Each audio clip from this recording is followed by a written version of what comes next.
Hi, I'm Lily Peterson, and for this episode, we talked to Chris Deacon, founder of VerSan Consulting, former New Jersey Deputy Attorney General, and the author of The Great American Healthcare Heist. Today, we get to catch up with our producer, Zach, since Paul is so busy doing all the amazing things that he does. But how are you, Zach? Did you do anything fun for Halloween? Oh, I'm good. I don't know if I'd say fun, but I have a 2.5-year-old daughter, so I got to go trick or treating for the first time. Well, I went last year as well, but she actually kind of knew what was going on this year. Yeah. What was she? So she had been saying Frankenstein for a month, and then about a week before took a detour to Witch. Okay. So it was a game time decision, and Witch won out. So Okay. Okay. And I feel like that's how that's typically goes. yes, yes. What about you? I stayed in and I watched movies, and that was really nice. And I ordered in Indian food. So I'm not much to dress up in that sense. It just gets really busy. Oh yeah. And it sounded like I didn't really want to leave my apartment. So I made the best of it. So I didn't dress up, but it was fun seeing everyone else dress up. Did you and or your wife also dress up for Yeah, so Halloween? I was going to be a Frankenstein's monster with her originally. Okay. So I bought part of the costume, and then when she changed her mind, I held off on getting anything else. Yeah. But since I had already bought part of it, I combined that with a giant shark onesie that I'd worn the year before and Perfect.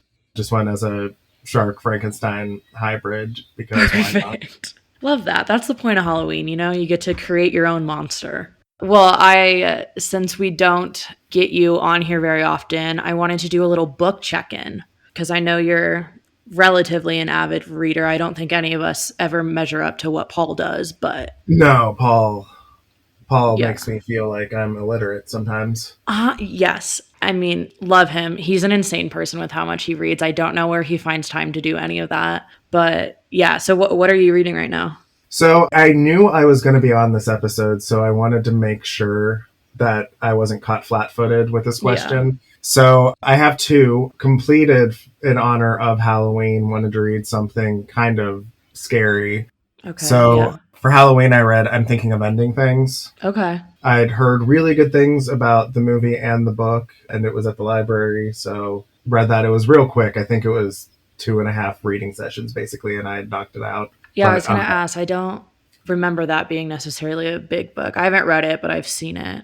yeah, it's almost a novella, I would Yeah. say. In fact, that's honestly one of. I thought it was really good, but I feel it could have been better if it was a little more fleshed out. But I also understand the Yeah. short form really worked for a psychological thriller horror story. So, it's a give and Yeah. take. Yeah, that's fair. And then currently, because I like to balance fiction and nonfiction, after being recommended by practically everyone I know, I'm reading Everything is Tuberculosis. Oh, yeah, I heard that's so good. I also haven't read it. I am so behind on my reading goal this year, so I feel like I need to take these, write them down, and just get through them. It's another one that's a real quick book. I am about a third of the way through after starting it this week, and I fly to Florida for a work function tomorrow, and I fully expect it to be finished by the time I land. Okay, that's nice. So that's a quick read. Yeah, I wouldn't say it's a beach read. It's a little too heavy subject matter for that. I would say Yeah. it's a great plain read. Yeah, you know what's funny is when you think of beach read versus plain read, I don't think anyone actually acknowledges what a plain read actually is. And that's the kind of book you read where it's like, I'm trapped 30,000 feet above the air. Like, this will make me focus. So I need to read a heavier book when I'm in this situation. Exactly. Well, I am reading Good Material by, I think, Dolly Alderton, something like that. It's really good so far. I'm not that far in it, but it also should be a quick read. It's only about 300 pages, so Okay. hopefully I will have time this weekend to just sit and drink coffee or wine, depending on when I pick it up, and just sit on my porch and read it because it's still pretty nice out here in Colorado. So I'm not familiar with that one, so I'll definitely, depending on your recommendation, check it out. Yeah, I feel like I normally read rom-coms, and this one is just like modern fiction, so it'll be a good palate cleanser in between. Oh, all the romance stuff, all that jazz. Which is pretty funny because I think most people think of rom coms as the palate cleanser, but I know sometimes I need like a dose of reality here and there where I'm like, it's not all happy go lucky sometimes. Well, we should move on to the interview with Chris Deacon, who, like we said, is the founder of VerSan Consulting and author of the Great American Healthcare Heist. In this episode, we chat about Chris's transition into the benefits world, going from being New Jersey's Deputy Attorney General to running the New Jersey State Health and Benefits Program, to starting her own consulting firm that focuses on spreading awareness about the healthcare issues. We also touch on her book, like I said, The Great American Healthcare Heist, which aims to make readers question the financial motivations behind healthcare institutions. Finally, we take a look at the current state and the future outlook of the healthcare and benefits world. We finish the conversation with some great suggestions from Chris of where we should visit if we ever make it across the pond. All of that coming up next.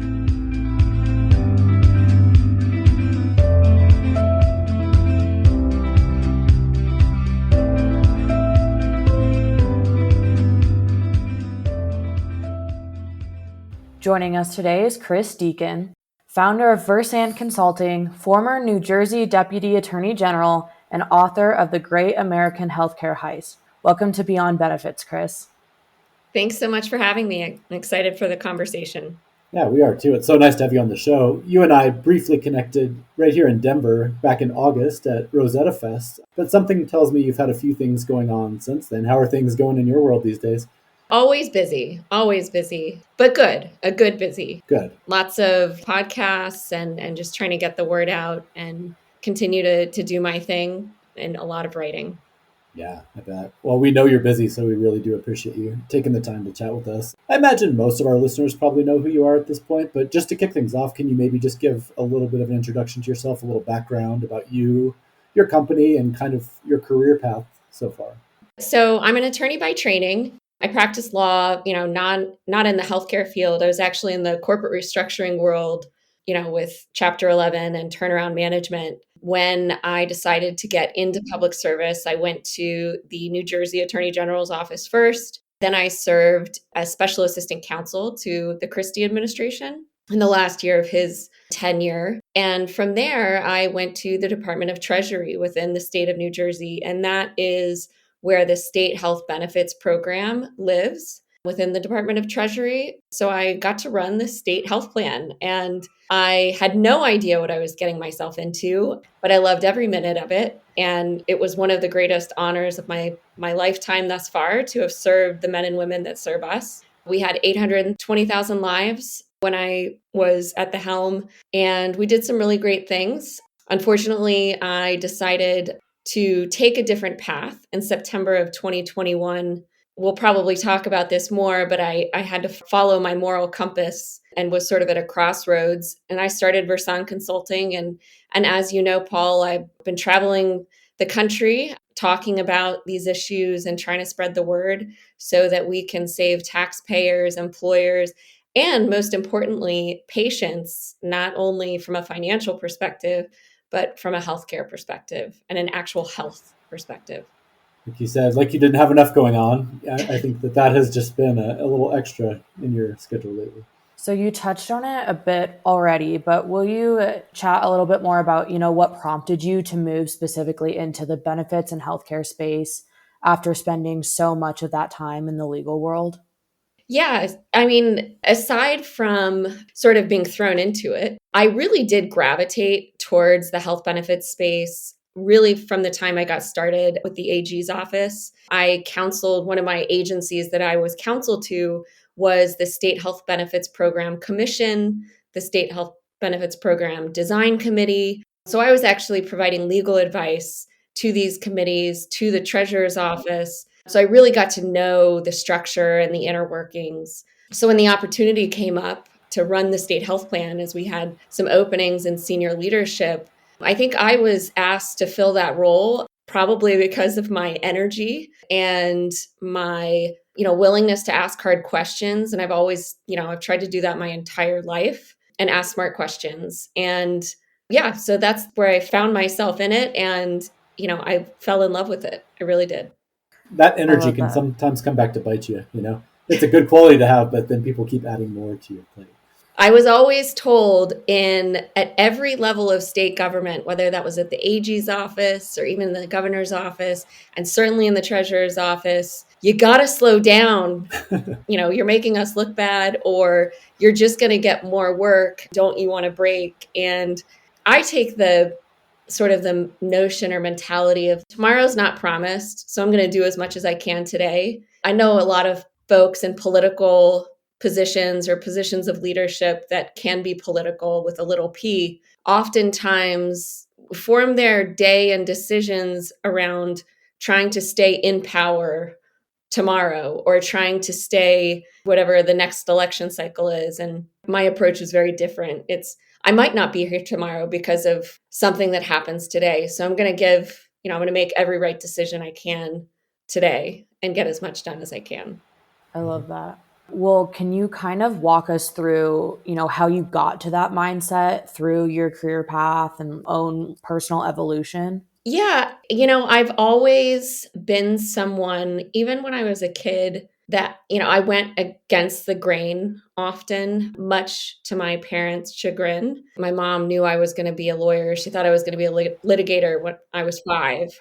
So I think I've always had that, sort of in me to be willing to question my teachers, which they probably didn't like. And I got a few letters home for. But they always say, our kids' biggest challenges are often, their biggest gifts in adulthood. And I think that played out for me for sure. I never thought this is going to affect my career in this way or this decision. I just very much focus on always making the next right decision. And I think if you very simply approach, it's not easy, but it can be quite simple. And you might not be making the best decision, but if you're making a principled decision that's guided by what you have in terms of values, and then from a business perspective or from a fiduciary perspective, if they're guided by certain fiduciary principles, which I always try to look at every decision through that framework, you are going to make the next right decision. And so that's what I focus on. That's a great answer.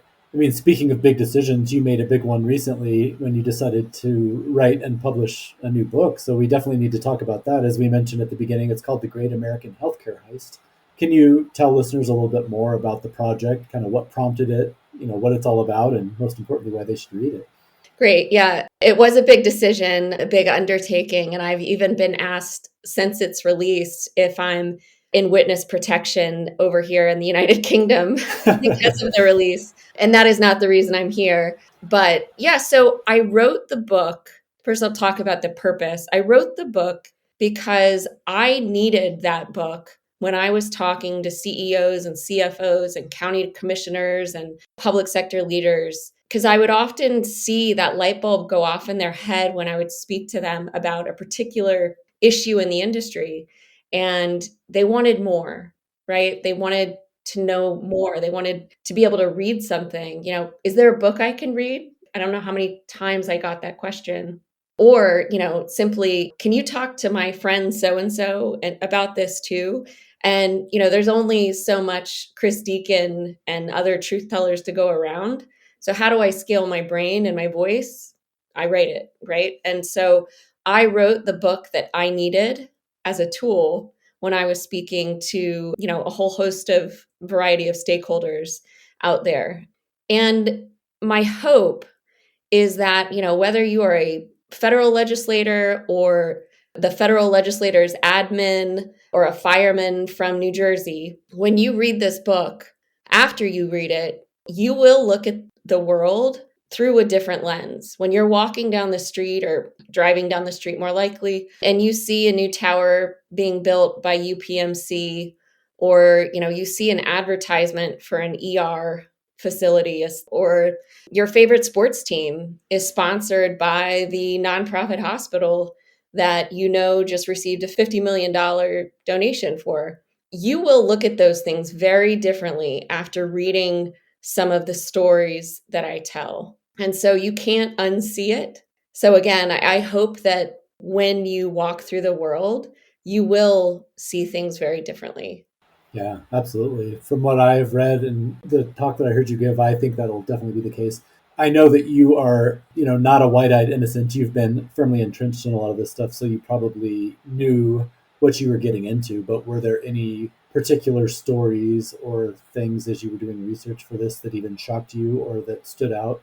I think just the plethora of examples. It wasn't hard to find the stories. It was hard to decide which of the stories to tell because there are so many. I tell the story of Steward and spend a section talking about Steward Healthcare, the entity, large hospital system that went bankrupt earlier this year, and whose CEO he's actually being sued as part of that bankruptcy for hundreds of millions of dollars that he allegedly took fraudulently from the system to buy super yachts. And there's private jets out there and there's offshore banking accounts, right? The problem is that's not just a one off. That's not that, yeah, that's just one bad actor. That is, yes, maybe it's one of the most egregious examples we can talk about, but it is certainly not the only example we can talk about. Yeah, so I probably just picking from the plethora of stories. I always think it's challenging for the individuals. Those are the stories that tug at your heartstrings. It's challenging to connect the human patient, if you will, to the real cost to that human patient when we're talking about the business side of healthcare. Like, how does the misaligned financial incentives on the business side impact that individual? Well, not only is that individual overpaying in premiums and out of pocket, but from an actual health perspective, we have individuals who are undergoing spinal surgery unnecessarily 40% of the time.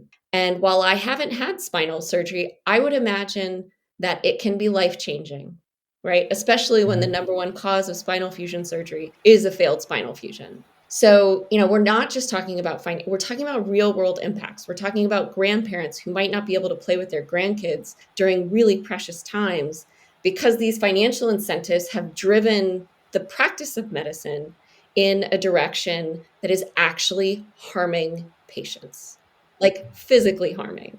And that's just one example, but I don't know if I answered the question or went off on a tangent. You absolutely did. I mean, I think what you just touched on probably answers my next question to some degree, but I was going to ask, like, a lot of our listeners are obviously benefits advisors or the employers who they work with. What would your book offer to them? And I think you just touched on at least part of it, but is there anything else that you would highlight for that audience that you feel like would be a good reason to dig in? Yeah, I think it is very much a problem statement focused book. Again, I view it very much as a tool. You could not only understand the problem more fully by reading it, you will also equip yourself with some really good information that will help you with your internal selling process. And what do I mean by that?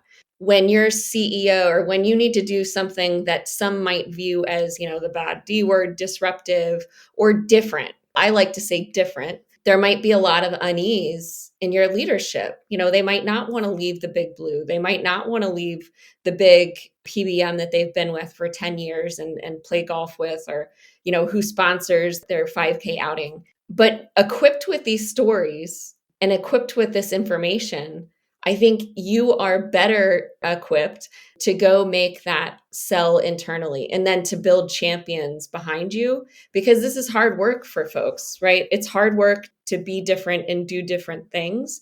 So you need that internal champions, and whether it's telling them the stories directly or using it to your advantage and your pitch, or it's actually giving them the book with a tab in it that shows them where if they think their nonprofit hospital is hurting financially and we don't want to do anything to disrupt, that hospital, maybe we give them that chapter or tab it for them. So there is some practical advice, I would say, at the latter part of the book. And it is a what is the problem primary focus, but I'm sorry, it's sort of why we need to make change. And the what, like, what are we going to do about it, I advocate for transparency and give some practical approaches. But I'm not sure if you've seen it, but I've also published a workbook for HR professionals that is very complimentary. It's a tactician's, workbook. It's not theoretical. This is what you say to the carrier when they say X, or this is how you know the lingo on the data and terminology, because they're going to try and use it to go over your head and make you feel like you don't know or understand what's going on. So I'm trying to get more resources like that too out there. But yeah, I think that there's a number of different ways that you can use this tool. And that's what I see it as a tool. Yeah, no, that's a great answer. And I will just say, as a journalist and a book lover, and Lily is too, I think storytelling by itself, all the practical things, of course, are necessary, but the power of storytelling when you're trying to create change cannot be, diminished. So I think that's a really great answer. Well, the book comes on the heels of another pretty big creative project that you're part of, and one that also raised a lot of eyebrows, which was the documentary. It's not personal, it's just healthcare. I know you're a really busy person who has lots of irons in the fire. So I guess my question is, I keep seeing you pop up in all of these big, exciting places. How do you decide which projects are worth pursuing, that you have time to pursue? How do you kind of weigh impact versus like the realities of your personal life, your professional life, and all of that? I'm probably not the best at it. I got to be honest. I had a few really early supporters in terms of organizations or, coalitions that when I first struck out on my own, sort of took a leap with me and were kind of at the ground floor. So I will always be there for those organizations when they call. But I do like to think that I'm also there for others, even if it can't be in an in-person capacity. I want to be a resource as much as possible. There are some very sort of practical guidelines, if you will, of what I will and will not do. What I will not do is have my content edited or toned down or redlined in a way that changes what I want to communicate to an audience. I'm not going to be intentionally inflammatory if I'm speaking to a bunch of hospital executives, but I will not shy away from facts and truth. Right. I'm often asked, well, there's going to be PBMs in the industry or in the audience, and there's going to be carriers. And yes, that's what we need. I think that I actually look for opportunities to speak to audiences that have no idea or, might not share my opinion, or be on panels with folks because that dialogue, like, that's what we need more of. It doesn't, echo chambers are good to keep us, encouraged and energized to keep going because, we're in this fight together. But we also need to get out of those echo chambers and find unique outlets to have these conversations, because the more people know, everybody knows something's broken, right? I don't think you could ask anybody in America and they wouldn't say something is broken about healthcare. Maybe if you're on your super yacht, you wouldn't, but they don't know what's broken, right? They might think it's prior authorizations. Like they might think that that's like what's broken in healthcare, or how expensive medications are. And while those things are true, there's this whole sort of like landscape of issues. And the more people know, the more we can demand change. And, we're all mad as hell and we all don't want to take it anymore. But how do we get there? And what are we going to do about it? Kind of going off of that, I think a lot of people in this industry share the sentiment of what you just said. But what are the hardest parts about being someone like this who sounds alarm bells and, acts as a catalyst for change in this healthcare and benefit space? Well, I think the challenges are probably what you could imagine is I am not an individual who is going to land a corporate job that needs to play nice with the biggest industries in healthcare. And I'm okay with that, right? I understand the limitations that I've caused for myself in some ways when it comes to perhaps earning power or what sort of job I can achieve. But I also have this immense amount of freedom to speak that not many people have in this space. I mean, I can't tell you how many times I have had someone reach out to me privately on LinkedIn or via email, and say, I can't like your post publicly, but I totally agree, keep saying it. And it might be about their industry that they're in, or folks that have been reprimanded for commenting on a post. So the notion out there that, folks are sort of silenced, or certainly like there's some sort of chilled speech, right? That's real. And so I see the limitations as, I have ultimate freedom. And while it might be less financially lucrative, I'm okay with that. Well, this is kind of a two-parter question, and I think you touched on it, a little bit, just in the sense of reframing it in a way. But what are some of the most rewarding parts, being a pot stirrer? Yeah. Anytime I hear from an actual patient or somebody that's interacted with a patient directly, who's perhaps used a piece of advice that's had a direct impact. And usually I don't get to hear from, patients directly because I'm working through sort of advising their HR folks. But I do hear stories of success, if you will, like maybe they're able to provide a benefit, in particular behavioral health benefit and free access, that they wouldn't have otherwise been able to provide, but for launching a payment integrity program and finding free money. When we talk about disruption and change, like so much of what we need to do as HR professionals and those in the employer side is what I call, back of the house work. If you've ever worked in the restaurant industry, there's front of the house, there's the hostess and everybody that looks, and then there's the back of the house where all the magic is done, right? So a lot of like the payment integrity, getting your contracts in order, making sure you have transparent contracts and the right performance guarantees. Like these are all back of the house things. Like my members are not impacted whatsoever, except for they're going to get the benefit of lower premiums because I'm doing the work that I need to be doing in the kitchen. So yeah, just hearing stories of success, or, feeling, even when people start to feel empowered, even if the change hasn't occurred yet, when they feel empowered, it's infectious. Oh, that's a great answer. You and I chatted a few weeks ago, and you were kind of hinting that you knew about some exciting developments, regulatory, legal stuff happening.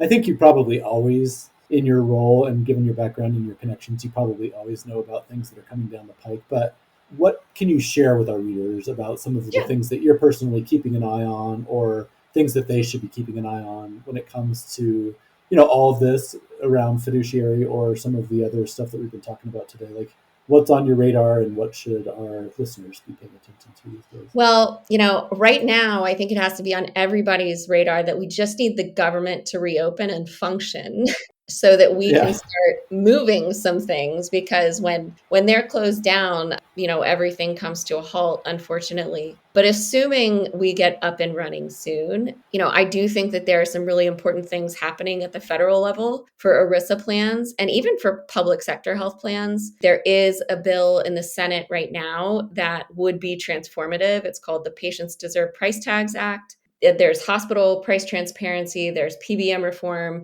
but most exciting to me is Section 7 of that piece of legislation that is much more prescriptive when it comes to data and claims data transparency for employers, both from a frequency perspective, a uniform formatting perspective, no limitations on audit rights. Really, again, like could be transformative for employers. It would take some time, obviously, for them to exercise those rights and begin to see outcomes. But I'm hopeful. I don't know about optimistic, but hopeful. Right. We do know that this issue, it polls at like 92% on transparency. I don't know if you knew, but over the summer, I testified before the Senate Help Committee. We have Bernie Sanders on the one hand and we have Senator Cassidy on the other. And, if something really struck me was that when asked, like, what's something we can do and all agree on, or, what would you say? And the word transparency, and not only in prices, but in, actually getting claims data and receipts, financial transaction data, that sort of transparency would be transformative. And, across the board, witnesses from from Bernie Sanders' witness to Cassidy's witness, we all agreed, like that's step one. So again, hopeful. I think that we are going to have some DOL regs coming out certainly on PBMs, because that was part of Trump's executive order on radical transparency. So I'm almost certain that we're going to see something PBM related.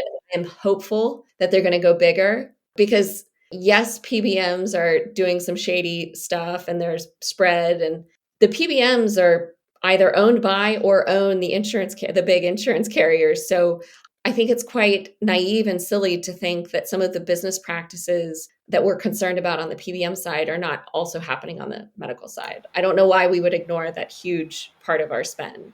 And, from a legal case perspective, there are a few that are working their way through the courts currently, and hopefully some more that get filed that are going to push the envelope in exposing behaviors that we want to curb. Yeah, we've definitely noticed just covering the industry that the lawsuits seem to drive a lot of change, especially now that, a lot of C-suite execs and HR folks are being mentioned by name in some of these fiduciary lawsuits. I think nothing gets your attention like seeing your name. It's not just your company's name, it's actually you. So that's a great point. And, in each of those cases where the individuals have been named, very, very shortly after, there is a joint stipulation that they would remove the individuals as defendants because there's an agreement that any liability on their part would be covered by the company. That's how, in every one of those cases, they've been taken off the actual defendant list. But, I think that it has sparked more conversation and concern. And while I probably 4 years ago, would have given a very different sort of approach and really applauded this movement, and I still think that it's important, I think it would be a missed opportunity if we only looked at sort of the fiduciary, what being a fiduciary means as a sort of a stick, right? And being afraid of lawsuits and having fiduciary be a catalyst because we're trying to avoid litigation. I think we would be much better off. And I hope that, we see the opportunity, not just the legal risk, the opportunity that being a fiduciary is, right? If you, again, going back to like make the next right decision, if you make your decisions as a benefit lead with a fiduciary framework, I just wrote a post on this. You can't buy this. This isn't a point solution. This isn't a silver bullet. This isn't, a check the box. This isn't, forming a committee. We've done our work. This is, it's a framework. It's a set of guiding principles to make decisions. And if you do that, you will save money and you will provide better health benefits for your members, which will, help them achieve better health and outcomes. So I do think it's important, the threat of litigation, to sort of spur the conversation. I also hope that we don't overlook the importance of sort of this affirmative, positive impact of being a fiduciary. See it as an opportunity, not just a legal risk. No, that's a great point. I love that. So obviously a big part of, some of the issues and problems that we just talked about are due to the entrenched systems and all of the misaligned incentives and all of the other issues that come with them. Do you feel like these things are changing? Are you starting to see more progress, or do you feel like it's still, a constant battle? Well, it's definitely a constant battle, but I think the battlegrounds are shifting.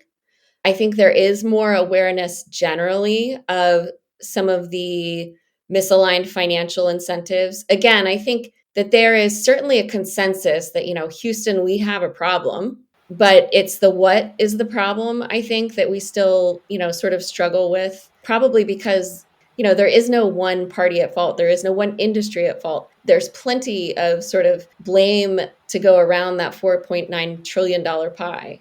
But I do think the battleground, again, is shifting a little bit.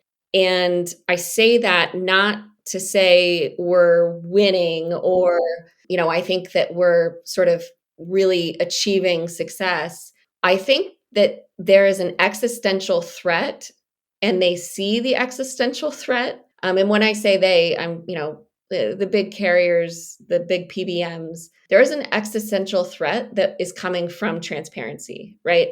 When you are able to see as an employer that an ACL repair at Penn costs $12,500 if I use cash, but if I use my IBX card, Independence Blue Cross Blue Shield card, I'm paying $49,000.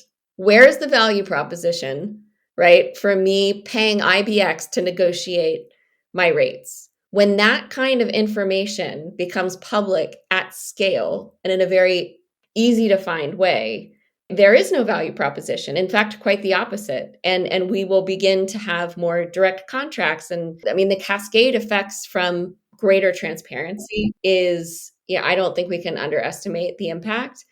So I think there's going to be a dogfight, like tooth and nail, to like say that, this is too complex. Consumers can't use this. Whatever the argument is, there's privacy concerns. I've heard all of it, right? None of which carry merit, but it is an existential threat for them, which is, when you're pegged into a corner, like they're going to fight. And I fully expect that fight. Oh, I think we're witnessing it. Absolutely. I know based on, what you've said today and previous conversations, you're up for the fight, obviously. And if we ask your elementary school teachers, maybe sometimes you even seek it out. No, but following up on that topic, this is such a big ship to turn. There is so many issues. How do you fight cynicism, or, how do you stay motivated and not become discouraged day in and day out as you're having these conversations and maybe facing setbacks and things like that?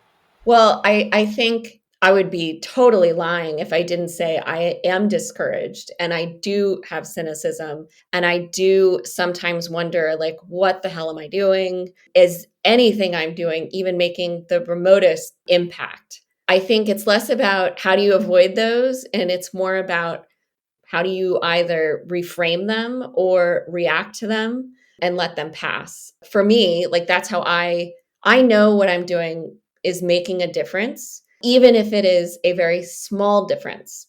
I used to tell, my staff at the state when I was with the health plan, we might not be changing the world, but we are changing the world for one person with what we are doing, right? And so kind of that approach, it might not even move it a millimeter, right? That Titanic ship that needs to turn.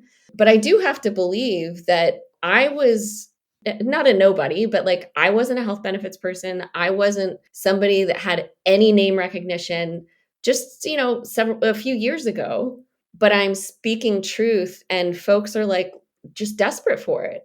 So I have to believe that what I'm doing is making some difference, even if it is changing that world for one person. Absolutely. How would you say that your conversations are going with benefit advisors and employers around, staying optimistic and hopeful? It's a tough time for that. It's October, it's open enrollment season, it's rate renewal season, and it was an ugly one. The state of New Jersey employees got rate increases of, in some cases north of 30%.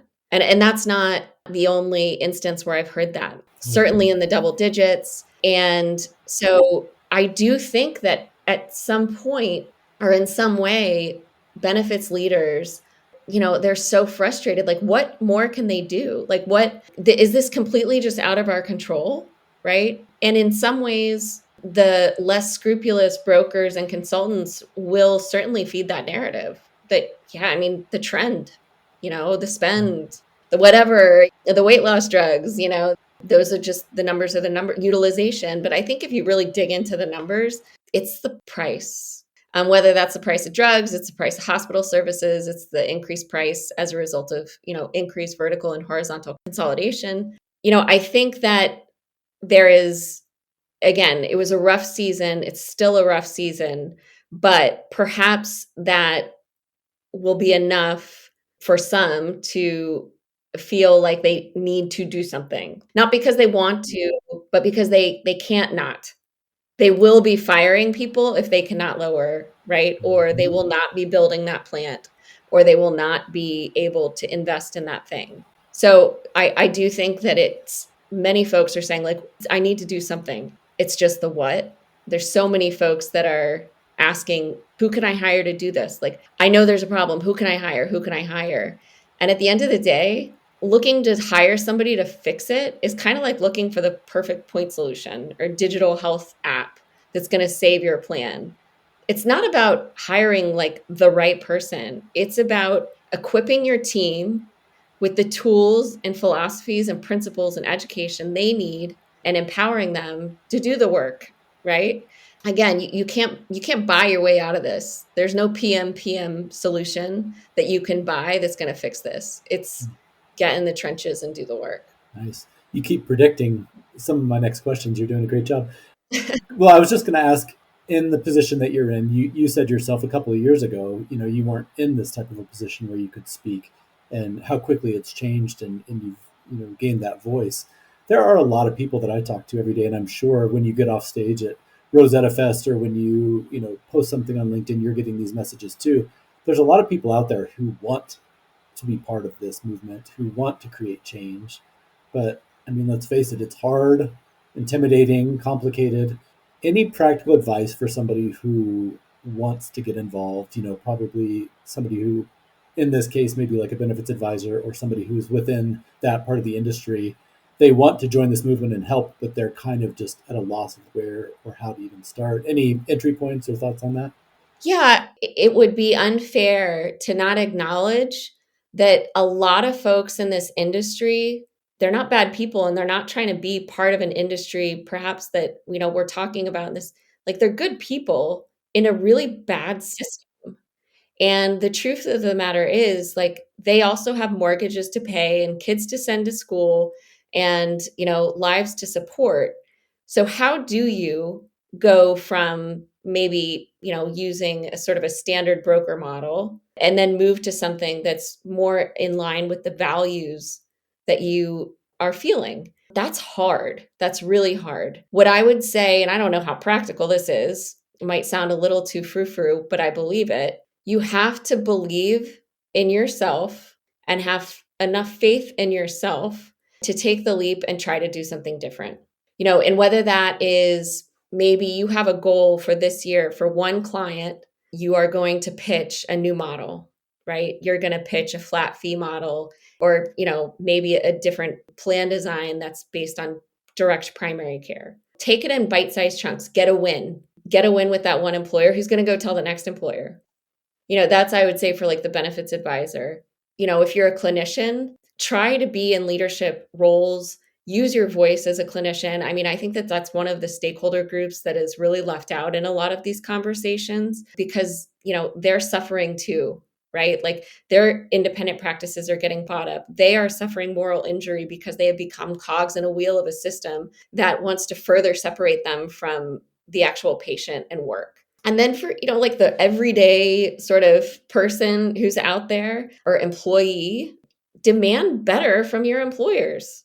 I've spoken to employees who've said, yeah, my insurance premiums went up again and my out-of-pocket went up again. And, telling them, like, it doesn't have to be that way.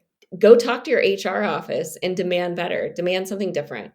And if enough voices do that, demand side versus supply side, that we need to use that voice. And we need all of it to happen. We need all of it to happen at the same time. Time is of the essence, for sure. Yeah, absolutely. That's a great answer. Yeah, I love that. Well, we're about to move on to our second part of the interview, which is all about you. But before we move on to that, we always end the first part of the interview with a finish this sentence kind of situation. Okay. So finish this sentence. The thing that makes me most excited about the future is looking back and seeing how far we've come. I love that. That's a really good answer. It is. That might be the best one we've gotten so far. I was going to say, I'm like, that kind of took my breath away a little bit. Don't tell our other guests. Yeah, that was good. Wow. Okay. Well, now we're moving on to the second part of the interview, which again is it's all about you, to get to know you as a person. As we've discussed today, your job is incredibly demanding and it can be really emotionally intense. How do you relax and refresh? I'm working on that. I am not one to give advice on this. I've recently started the practice of meditation, and I'm starting it in small bites. I listened to a bunch of podcasts about the benefits of meditation, but this is like my first time actually trying it instead of just reading about it. I'm somebody like, I would like to read about everything and just like soak it in, but I actually need to do it. So I am trying that out. I find reading to be, and reading not about healthcare. My favorite subject is Eastern European history, circa, First World War, Second World War, and everything in between. Yeah, I'm kind of a dork when it comes to my like downtime. You're speaking to a bunch of dorks. Like, you have no idea. That's what I was just about to say. This is the safest place that you could ever have admitted that. And in fact, one of our questions in a minute is going to ask you to dig into that further. But first, you alluded to it earlier. You are currently living across the pond. I would love to hear how that's going, how you ended up over there, as much as you want to share, and then just kind of some highlights. I have a friend right now who is in London, and he keeps sending me all these pictures of like bookstores and fish and chips, and I'm just like thinking about blocking him because I'm so jealous. But how's it going over there?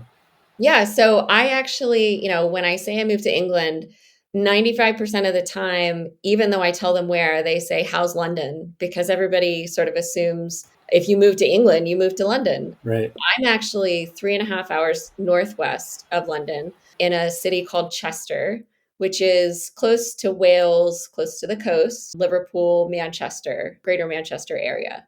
So I'm getting the real experience. And Yeah. just like Manhattan is not the US, London is not England, or the whole representation. I have a farm in my backyard, but I can be in London in 2 hours on a bullet train, which is very nice. My husband's job brought us here. The global headquarters happens to be in a small city here in Warrington. So we decided to pack up the house and the 3 kids and dog and take an adventure so that we could travel more and expose the kids to some different parts of the world.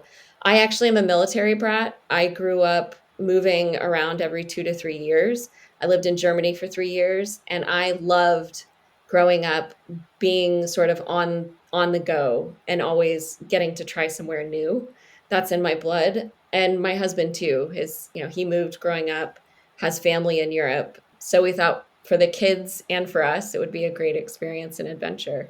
And it has been. The kids have done amazingly well in their new school that, so many of their things reminds me of Harry Potter. And, I think last year was focused on getting them sort of acclimated. And this year I'm trying to, find some stuff for myself. And I'm not writing a book anymore. So I have a little bit of free time.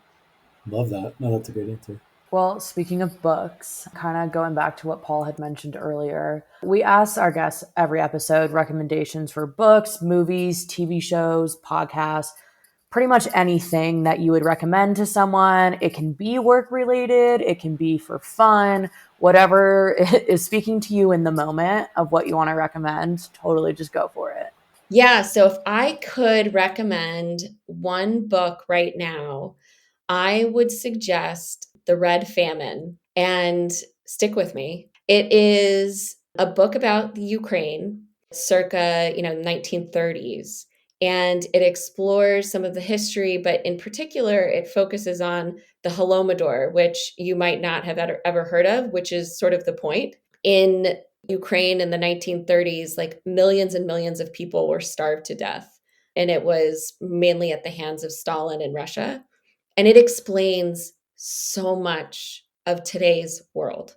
And so that's why I recommend it. I mean, I'm sure there's more books, but this is, really just came out of the archives from a history perspective because so much was sort of behind closed doors in Russia. And, I think it's an example of how reading about the past and understanding the past can really inform the present. Because I often hear commentators and, whether it's military personnel or politicians speaking about what's happening today, and it's clear that they don't understand how history has shaped this moment and how they might better understand what's happening had they read that. So anyway, I would recommend it because you'll learn something that you probably didn't know about, and it will greatly inform, sort of present day current events.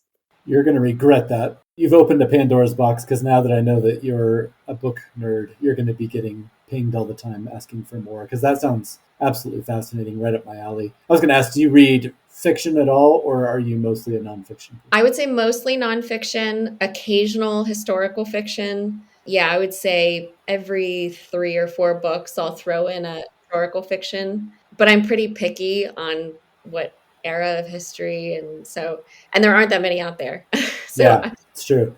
Well, we should have some conversations because I read a lot of international literature and not always historical fiction, sometimes written then, sometimes not, but that part of the world, there's a lot of great literature. If you're ever looking for novels, oh yeah, I'm your guy. So, oh great, nice. Cool. Well, again, we talked about the UK a little bit. We talked to people all over the country, or in your case, all over the world. We always like to learn a little bit more about the little corners of the world where everybody lives. So we were wondering, you can either do the UK, or I know that you've been based historically in New Jersey, so take it however you'd like to, but just a few insider secrets about your corner of the world. A great restaurant, if somebody's ever traveling in that part of the world, what are a few things that you've learned that you think others Yeah. would benefit from?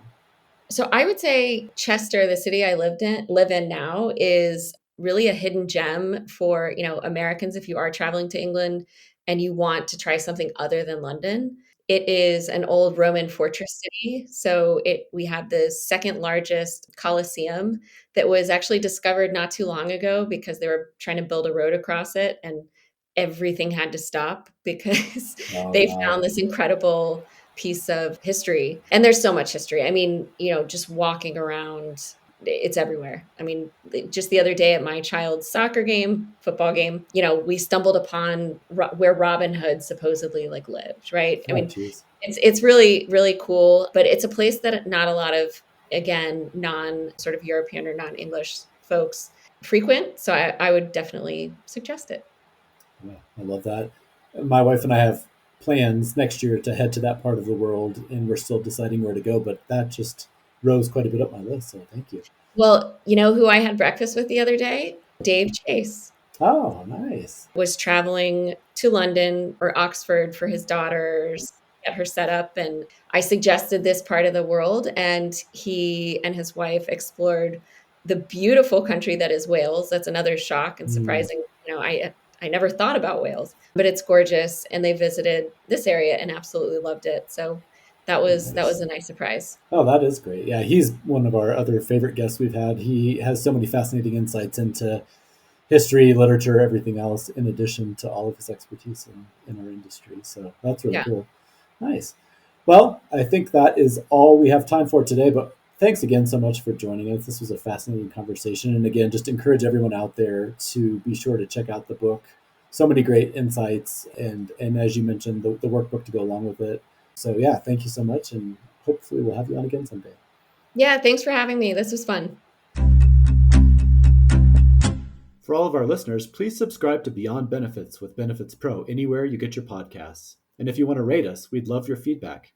If you have any questions or comments, feel free to email me over at pwilson@benefitspro.com, or you can email Lily at lpeterson@alm.com.